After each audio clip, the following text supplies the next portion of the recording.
സത്യം പറഞ്ഞാൽ means April 13 എന്ന് പറഞ്ഞ ദിവസം തന്നെ എനിക്ക് വളരെ ഒരു സന്തോഷം തന്നൊരു ഡേറ്റ് ആയിരുന്നു. കാരണം ഞാൻ പരിശുദ്ധ അമ്മയെ എപ്പോഴും കൂട്ട് പിടിക്കുന്നൊരു വ്യക്തിയാണ്. അപ്പോൾ 13 എന്ന് പറയുമ്പോൾ അമ്മയുടെ ഒരു ദിവസമാണ്. അമ്മയുടെ ഇപ്പോൾ ഫാത്തിമ പാരീഷൻ അതെല്ലാം 13-ാം തീയതി. അപ്പോൾ എല്ലാ മാസത്തെയും 13-ാം തീയതി പരിശുദ്ധ അമ്മയുടെ വലിയൊരു സാമീപ്യമുള്ള ദിവസമാണ്. അപ്പോൾ ആ ദിവസം തന്നെ വെസ്റ്റീഷൻ നടന്ന് എനിക്ക് വളരെ ഒരു സന്തോഷം തന്നൊരു സമയമായിരുന്നു.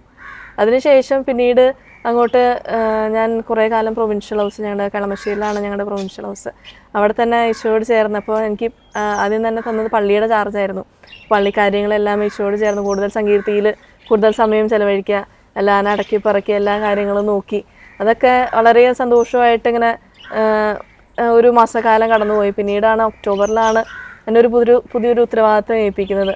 അപ്പം ഇത്രയും കാലത്തെ എൻ്റെ ഒരു സന്യാസ ജീവിതം ഞാൻ അവലോകനം ചെയ്യുമ്പോൾ സത്യം പറഞ്ഞാൽ എത്ര പെട്ടെന്ന് ഈ കാലം കടന്നുപോയി എന്ന് എനിക്ക് അറിഞ്ഞുകൂടാ.